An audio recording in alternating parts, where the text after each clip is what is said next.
सिडको परिसरातील ज्येष्ठ साहित्यिक, पहिले पत्रकार आणि स्वाध्यायी म्हणून ओळख असलेल्या सावळीराम गोपाळराव तिदमे यांच्या 75व्या वर्षात पदार्पणानिमित्त त्यांच्या साहित्यिक, सामाजिक आणि पत्रकारितेतील उल्लेखनीय कार्याच्या गौरवार्थ अमृत महोत्सवी जन्मदिन सोहळा मोठ्या उत्साहात साजरा करण्यात आला।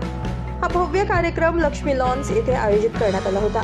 कार्यक्रमाच्या सुरुवातीला तिदमे परिवाराच्या वतीने उपस्थित मान्यवरांचं औक्षण करून स्वागत करण्यात आले।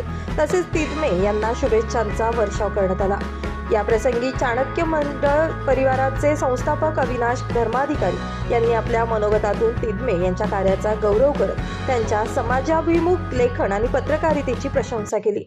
आणि ज्याच्या मुखपृष्ठावर स्वतः दादा आहेत, तर आपल्या सगळ्यांना ते पुस्तक भरून पावलं।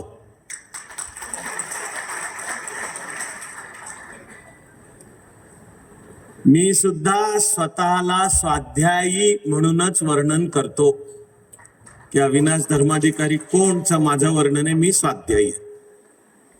आणि मी असा भाग्यवान आहे की मला लहानपणापासून दादांचा सहवास लाभला, आशीर्वाद लाभले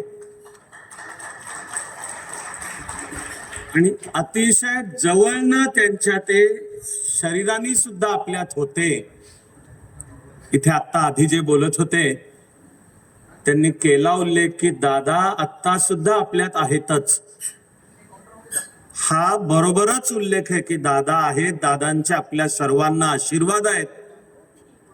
मी त्याच्या दुधात साखर मानतो असा भाग्यवान आहे मी की शरीराने सुद्धा दादा होते, तेव्हाही मला त्यांच्या खूप जवळनं वावरायला, प्रवास करायला, ऐकायला, मुख्य म्हणजे शिकायला भरपूर मिळालं। तिदमे यांच्या साहित्यिक कार्याशी संबंधित ग्रंथाचं प्रकाशनही मान्यवरांच्या हस्ते करण्यात आलं। विश्वविख्यात वैशाली प्रकाशनचे मालक विलास पोद्दार यांनी या कार्यक्रमासाठी विशेष परिश्रम घेतले। कार्यक्रमाचं सूत्रसंचालन रवींद्र मालुंजकर यांनी प्रभावी शैलीत केलं। या अमृत महोत्सवी सोहळ्यानिमित्त रायगड येथील स्वाध्याय परिवारातील दिलीप पवार यांनी तिदमे यांच्या कार्यावर आधारित लेख सादर केला, ज्याला उपस्थितांकडून उत्स्फूर्त असा प्रतिसाद मिळाला। या कार्यक्रमाला स्वाध्याय परिवाराचे सदस्य, नाशिक महापालिकेतील लोकप्रतिनिधी तसेच सामाजिक, राजकीय, सांस्कृतिक, आध्यात्मिक, साहित्यिक, धार्मिक आणि शैक्षणिक क्षेत्रातील अनेक मान्यवर मोठ्या संख्येने उपस्थित होते। संपूर्ण कार्यक्रमात तिदमे यांच्या कार्याचा गौरव करत त्यांच्या योगदानाची दखल घेण्यात आली।